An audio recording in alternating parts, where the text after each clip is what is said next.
Ação e reação, capítulo 11, parte 1, o templo e o parlatório. Nós vimos no último encontro que o caso de Antônio Olímpio, por hora, se resolveu. Por hora, né? Porque aqueles que estavam ali como inimigos ferrenhos dos seus irmãos estão de volta na mansão da paz, para que possam se restabelecer, todos possam se reajustar e aguardar a oportunidade do retorno, né? Para que cada um possa, então, vir com a possibilidade de melhorar, de, quando retornar novamente, chegar muito mais, com uma potência muito maior na questão de moral do que quando foram, né, resgatados da casa de Antônio Olímpio, do filho de Antônio Olímpio Luiz, né, e levados à mansão da paz. Então, veja bem, os socorros, eles não são feitos apenas dos umbrais, né? A gente tem esse engano na nossa mente, né? A gente se engana muitas das vezes e acha que a grande maioria dos resgates se dão em zonas umbralinas. Olha esse resgate, foi feito na terra, dentro da casa de um indivíduo que se encontra encarnado, né?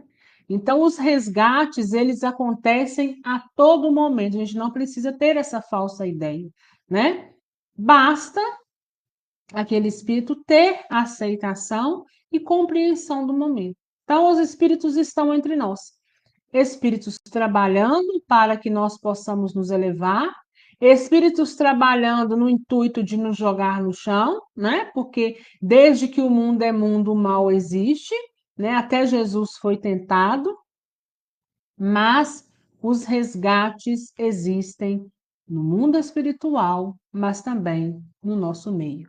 Então, o capítulo 11 começa dizendo que, terminada a fase culminante do caso Antônio Olímpio e interessados na continuidade de nossos estudos, Hilário e eu procuramos o instrutor Druso, que nos aconselhou solicitamente após ouvirmos.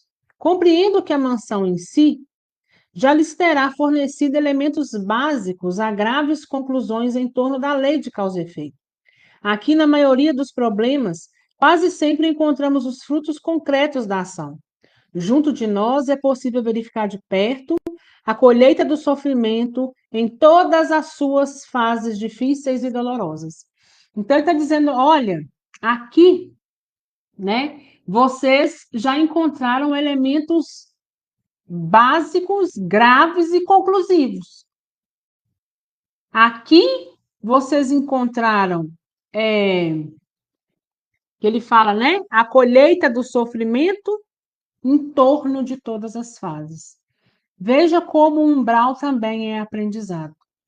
E se tratando, em se falando de nós, enquanto encarnados, errantes, o umbral tem muito mais a nos oferecer como aprendizado do que nas esferas felizes. Não quer dizer que lá não tenha aprendizado. Lá os tem, com certeza. São válidos, muitíssimos. Mas nós precisamos ter a compreensão de quê? Dos erros da ação e reação do estado em que nós nos encontramos. E nós, por sermos errantes, nós estamos mais próximos de onde? Nós estamos mais próximos do umbral. Por isso o Chico Xavier falava, né? Nós estamos vindo do umbral, né? Muita gente acha que nós estamos vindo das esferas felizes, mas muitos de nós, quem sabe, nessa encarnação nós já estamos aptos a passar para as esferas felizes, né? Ou pelo menos aí uma quinta dimensão, né? Por quê? Olha o caso de Laudemira. Laudemira, 100 anos no umbral. Dentro desses 100 anos, reencarnou 3 vezes, né? Então, veio, passou por um restabelecimento dentro do próprio umbral, né? E passou em regiões de sofrimento. Por quê? Porque o estado vibracional que ela se encontrava não permitia ela alcançar as regiões felizes, né? Então ela foi alcançando e ela vai alcançar, né? Assim a gente crê, da próxima vez, né? De forma gradual. Então, em um momento a gente está muito lá embaixo, de repente a gente já está um pouco mais em cima e de repente a gente sai, né? É como escalar uma escada. Se eu estou num local de muita profundidade, eu vou precisar subir mais degraus para poder alcançar a luz, né? Da mesma forma, somos nós enquanto espíritos errantes. A gente sai desse umbral, vai para as esferas felizes, deixamos de ser errantes? Não. Mas nós deixamos aquela vibração de umbral, que é o ódio, a raiva, o orgulho, a falta de humanidade, a soberba exacerbada demais. Não quer dizer que quem está nas regiões felizes não as tem. As tem também. Tem essas chagas, né? Mas com discernimento, com aceitação, entendendo que ele, como se diz, eu estou errado, eu posso melhorar, eu posso consertar, eu vou acatar o que estão me dizendo e eu vou voltar e vou tentar fazer melhor, né? Diferente do outro que não quer melhora, que acha que só ele continua certo, que ainda com os atos egoístas ele está certo, ainda com o orgulho exacerbado, escancarado, ele está certo, né? Então são esses posicionamentos que diferem aí um do outro. E sorrindo acentuou. A região infernal permanece superlotada de contas maduras. Aqui, a sovinice suporta o azinhavre de artrosos padecimentos. O crime defronta com todas as espécies de angústia no remorso tardio e a delinquência responsável é surpreendida pelas trevas que lhe agravam as amarguras, porque as coletividades dos lavradores culpados pela plantação de tantos espinheiros, não dispõe de coragem para recolher o fruto envenenado da sementeira a que se afeiçoam. Olha lá, nem todos estão preparados para colher os frutos das espinheiras. E isso faz com que fique o quê? Ainda mais dolorido a permanência por ali. Desorientados e dementes, sublevam-se contra as flagelações que geraram e caem nas profundezas da rebelião e do desespero. Segundo é fácil de observar, em derredor da nossa casa de reajuste e socorro, tudo, em quase todas as circunstâncias, é sombra e conflito uniformes, assim como o vasto campo incendiado por criaturas imprevidentes a tolerarem compulsoriamente o fogo e o fumo com que lesaram a gleba das próprias vidas. Então, eles estão lá fora num estado de revolta, né? Lembra lá no início, quando André se assusta com aquele redemoinho, André fala: Meu Deus, mas por que vocês não socorrem esse povo? E Druso fala para ele: Se a gente trouxer aqui para dentro, você não sabe a baderna que eles vão fazer aqui. E vão desestabilizar todos os outros. Por quê? Porque eles não querem estar ali, né? Infelizmente. Druso calou-se, caminhou na direção de larga janela que se abria para os nevoeiros exteriores, mirou compadecido a triste paisagem que os nossos olhos conseguiam descortinar, e em seguida voltou para perto de nós, asseverando, dizendo: Ainda assim, será bom que prolonguem o trabalho em que se empenham, anotando os princípios de compensação em mais amplos setores. Nesse sentido, consideramos de suma importância as realizações em andamento na esfera carnal como fatores determinantes de céu ou de inferno nas pessoas que os procuram. Razão porque auguramos aos dois o melhor aproveitamento nas atividades que venham a empreender na zona de relações entre nossa casa e o homem comum não distante. Precisamos reconhecer que todos criamos o destino ou renovamo-lo todos os dias. E aqui, o exame de semelhante lição é mais vagaroso, porquanto o nosso instinto mais se nos afigura uma estação de chegada em que a culpa se movimenta com lentidão. Então, olha aqui, gente. O céu e o inferno sou eu quem cultivo. Hoje eu consigo modificar o que eu vou ver lá na frente, a sementeira. Eu planto, eu vou colher, né? E apesar deles terem já visto muita coisa, Druso fala, eu acho válido que vocês continuem aqui, porque ainda tem muitos princípios que vocês podem anotar e com eles crescerem. E ele está dizendo o seguinte: olha, aqueles que chegam aqui, o remorso, a angústia, ela é mais lenta, porque o remorso já chegou no último estágio.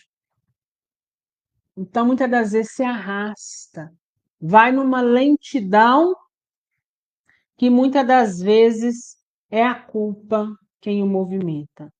Entre os espíritos encarnados, porém, mais facilmente se nos revela o mecanismo da lei, através da qual vive a alma nas suas próprias edificações. No vaso da carne, ou seja, no nosso corpo físico, nas suas próprias edificações, no vaso da carne, a planta da existência se desenvolve, floresce e frutifica. A morte fisiológica realiza a grande ceifa. Em nosso mundo, temos desse modo a seleção natural dos frutos. É onde a gente vai colher os nossos frutos? É aqui? Não. Apesar de aqui a gente pode até mesmo colher alguns frutos temporões, né? Mas o que virá de melhor, o que nós vamos saber se estar em abundância ou não, está por vir. Porque no momento nós estamos em prova. No momento a gente ainda, hora ou outra, colhe bons frutos. Mas pós-morte do corpo físico, a vida termina? Pelo contrário, abre-se a cortina da vida. Ou seja, bem-vindo de volta à sua origem, à nossa origem. O que você trouxe? O que veio na sua bagagem? Quais são aquilo que você desejava colher? De fato, você os plantou? Vamos verificar, né? Então, aí sim que a vida se vê descortinada diante de nós. Os raros que se mostram aprimorados são conduzidos à lavoura da luz divina nos planos celestiais para mais ampla ascensão ao grande futuro. Todavia, a massa esmagadora dos que chegam deteriorados ou imperfeitos estacionam nos celeiros de sombra das regiões inferiores em que nos achamos, à espera de novo plantio nas leiras do mundo. É que cada criatura transpõe os umbrais do túmulo com as imagens que em si mesma plasmou, utilizando os recursos do sentimento, da ideia e da ação em que a vida lhe empresta, irradiando as forças que acumulou no espaço e no tempo terrestre. Cremos, pois, seja oportuna a observação do assunto entre as almas encarnadas para que lhes enriqueça a experiência. E ele está dizendo agora para André e para Hilário que eles também podem verificar aqueles que estão encarnados. Podem verificar aqueles que estão plantando. Porque lá no umbral eles estão vendo o quê? A maioria que estão colhendo. E olha que não estamos colhendo tudo, hein? Lembra os 3 elementos? Lembra que a ação negativa é necessário não só reparar e arrepender, é preciso expiar? E que expiar você passa na carne? E que quando você vem da carne, muitas das vezes você faz o quê? Comete mais dívidas? Faz muito mais dívidas? Então, ele está chamando o André também para desbravar aqueles que se encontram encarnados e estão colhendo.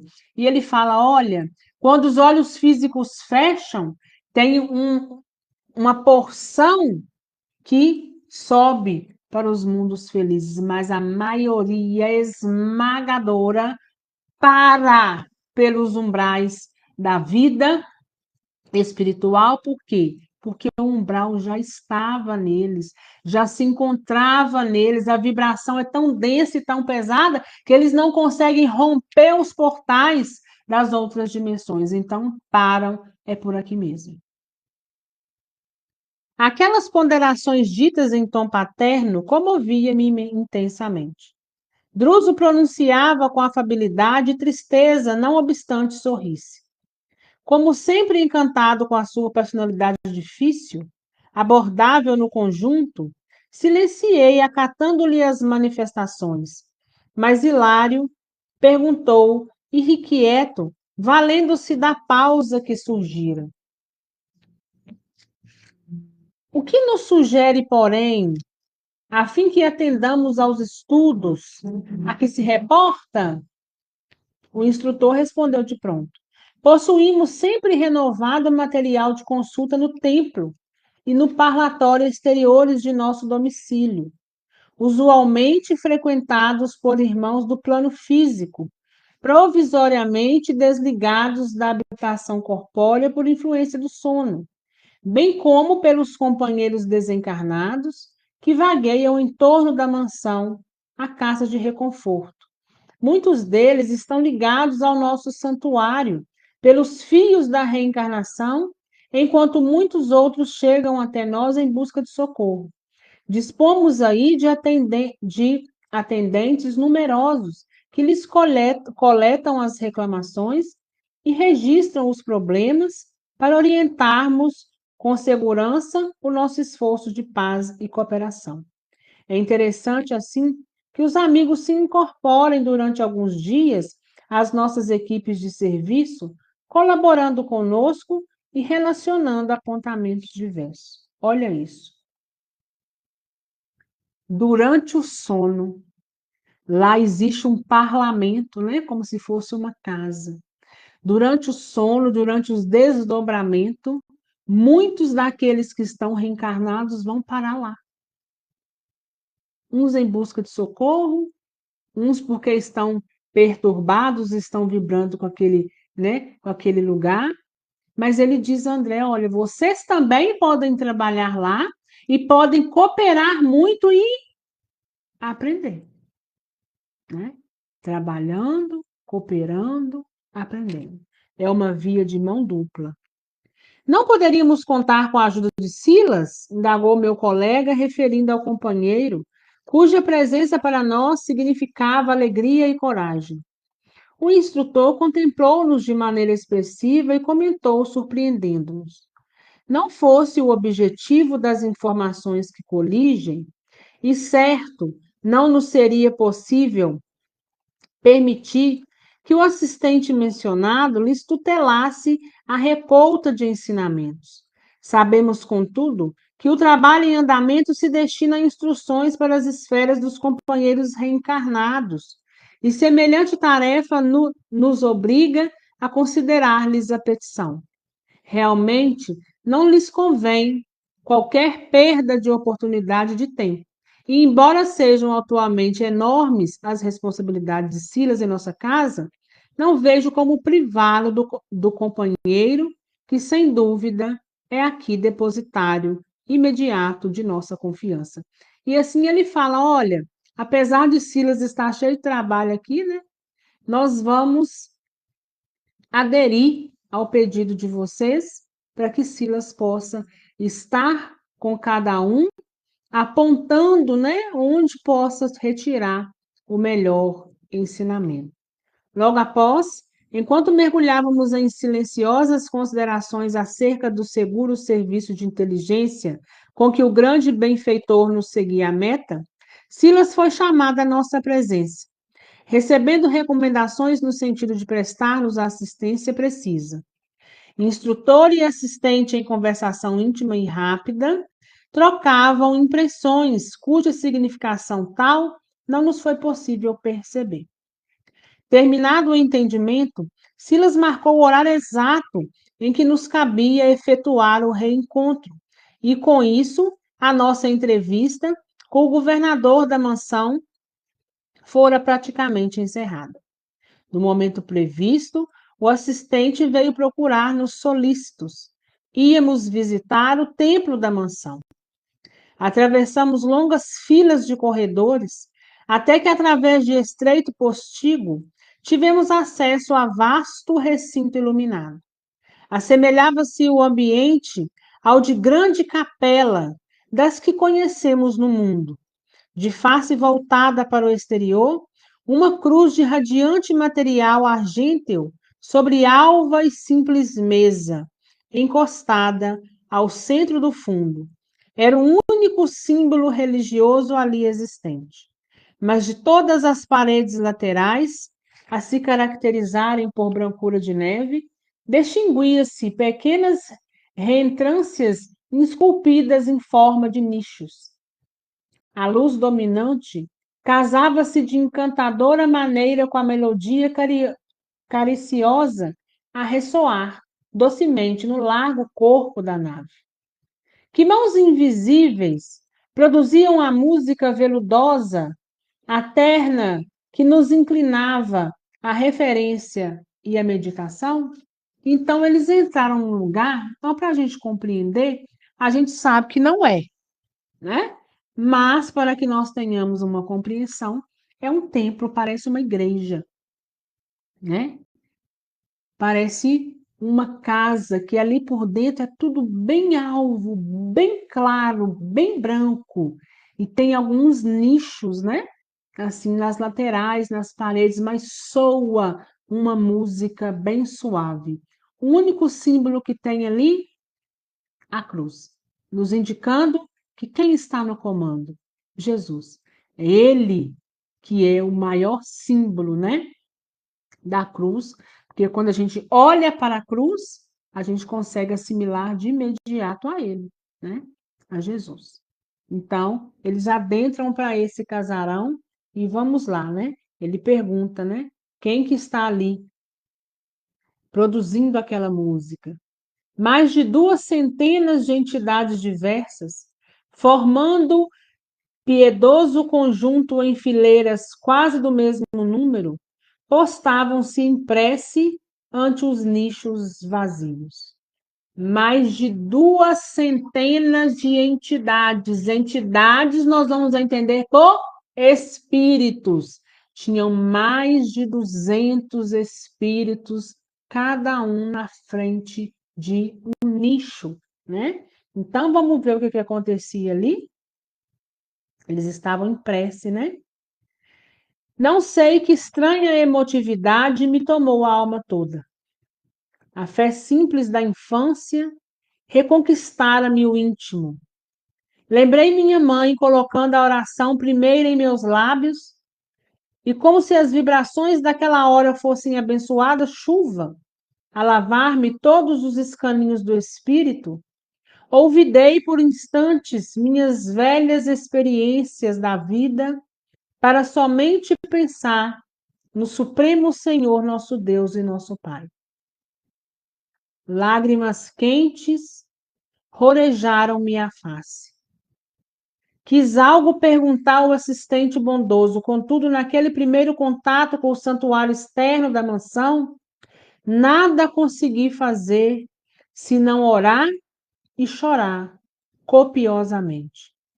E por isso mesmo, embora pudesse controlar a expressão verbalista para que a palavra me não escapasse desordenadamente da boca, contemplava a luminosa cruz entre respeitoso e comovido. Recordei o mensageiro divino que a utilizara em sacrifício para traçar-nos o caminho da vitoriosa ressurreição e repetia no íntimo d'alma: Pai nosso que estais nos céus, santificado seja o teu nome, venha a nós o teu reino, seja feita a tua vontade, assim na terra como no céu. O pão nosso de cada dia dá-nos hoje.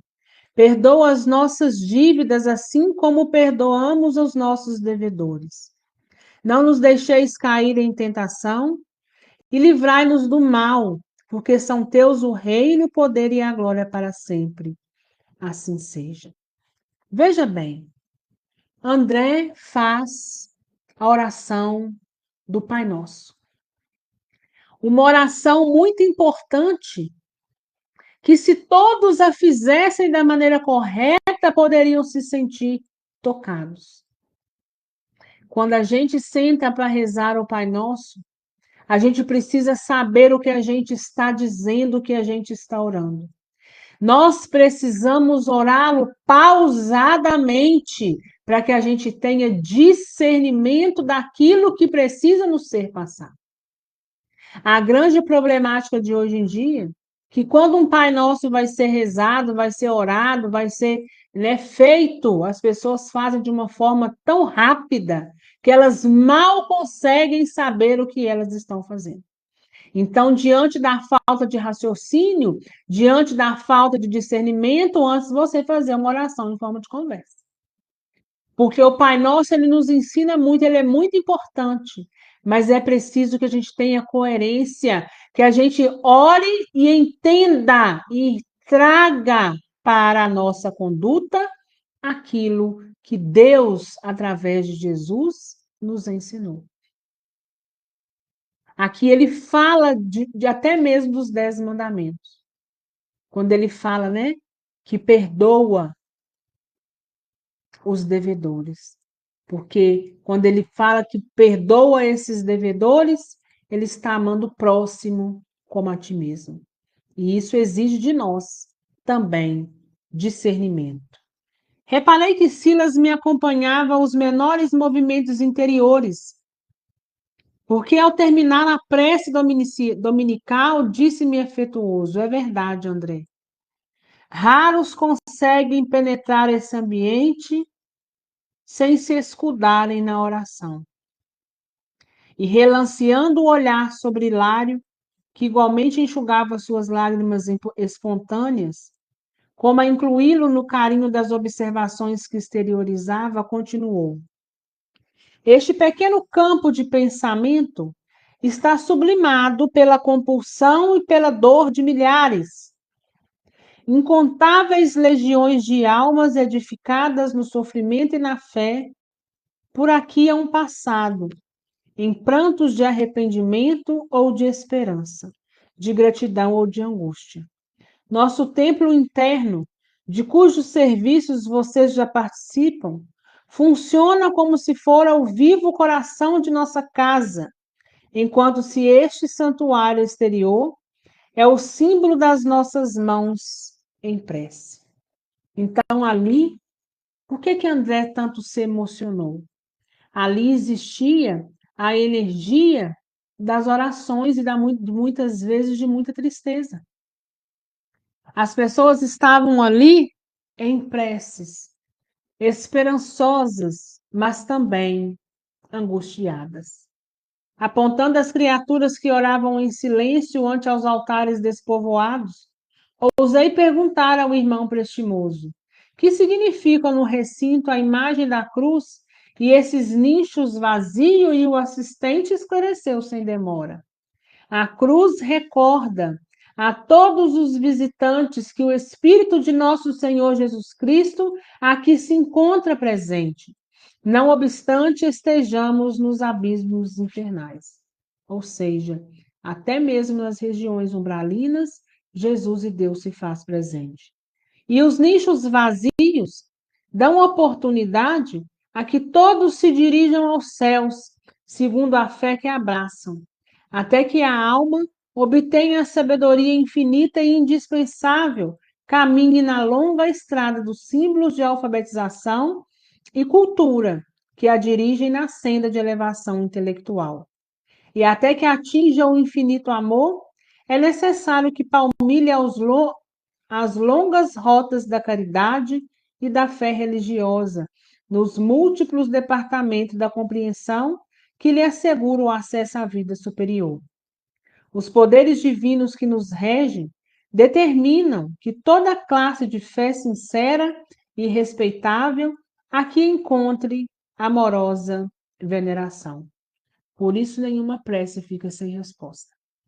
Existem a espiritualidade amiga está por toda parte colhendo essas preces.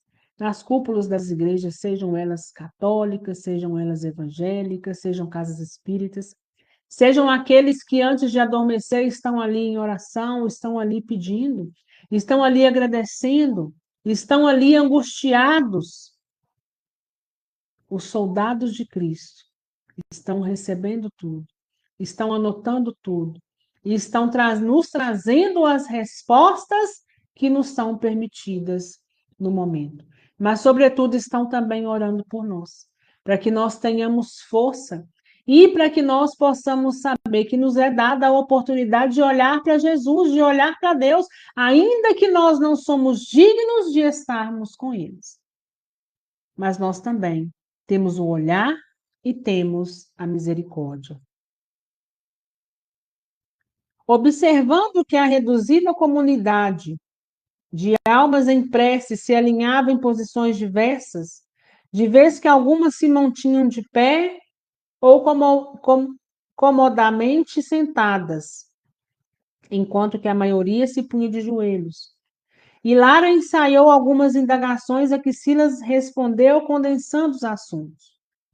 Sim, desde que o respeito mútuo seja necessariamente guardado, todos aqui podem orar como melhor lhes pareça. A oração é livre. A forma de orar é livre. Mas que dentro das nossas orações nós possamos ter discernimento, deixando as ideias unidas, para que nós possamos ter veracidade, né? E coerência naquilo que a gente está ali orando, rezando, agradecendo ou pedindo.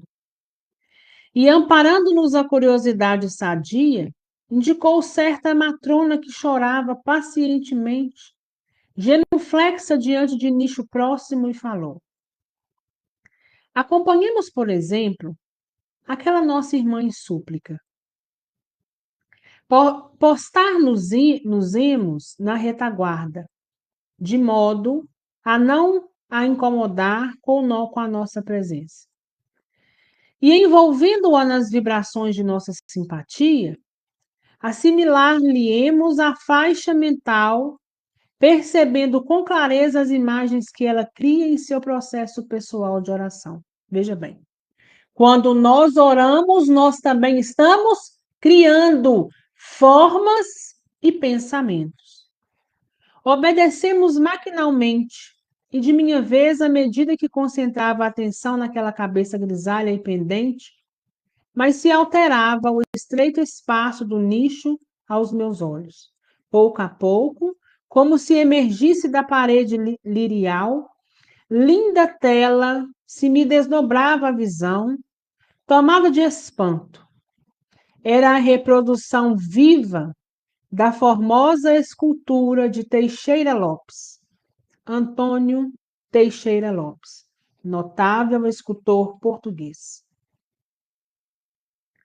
representando a Mãe Santíssima chorando o Divino Filho morto. E as frases inarticuladas da veneranda irmã em prece ressoavam-me nos ouvidos. Mãe Santíssima, Divina Senhora da Piedade, compadece-te de meus filhos que vagueiam nas trevas. Por amor de seu filho sacrificado na cruz, ajuda-me o espírito sofredor para que eu possa ajudá-los. Bem sei que, por sinistro apego às posses materiais, não vacilaram em abraçar o crime. Em verdade, Senhora, são eles homicidas infortunados que a justiça terrestre não conheceu. Por isso mesmo padecem com mais intensidade o drama das próprias consciências, enleadas à culpa. Nesse ponto da petição, Silas tocou-nos de leve os ombros, convidando-nos ao ensinamento devido e explicou. É uma pobre mãe desencarnada que roga pelos filhos transviados nas sombras.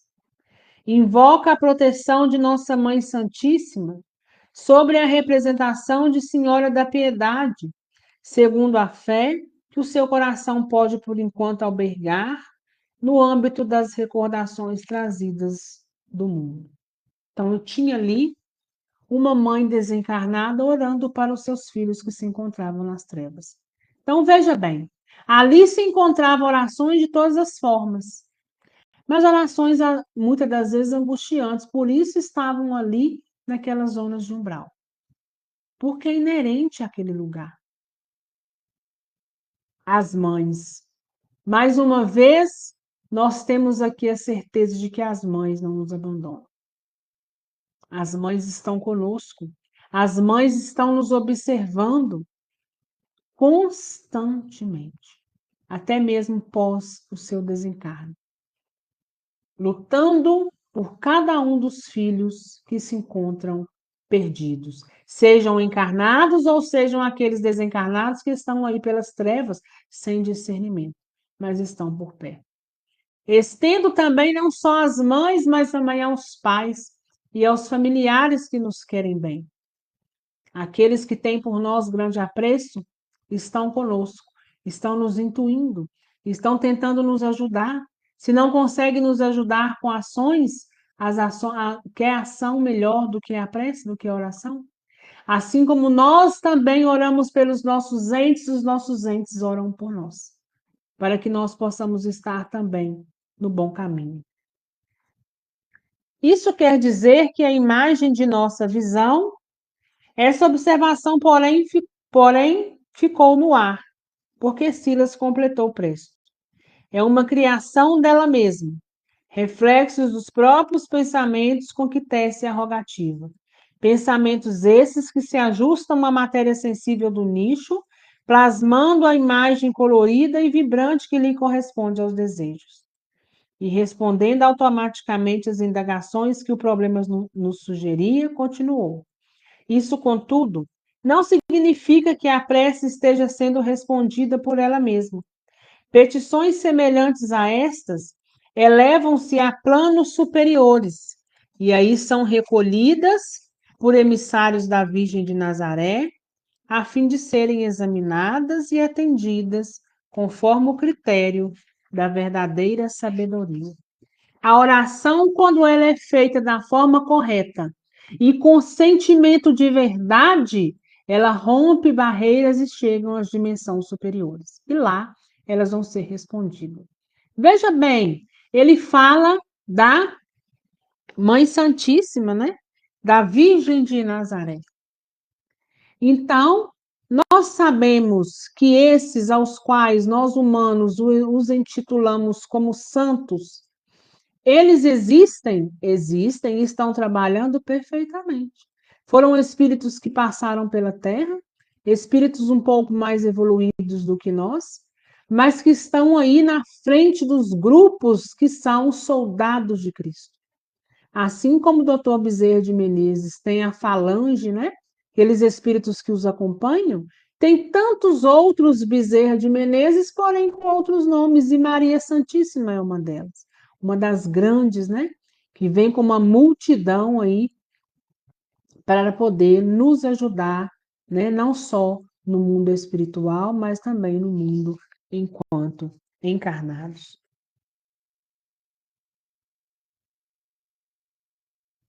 Espraiando o olhar pelos circunstantes, prosseguiu esclarecendo. Encontram-se aqui devotos de vários grandes heróis do cristianismo em diversos cultos de fé.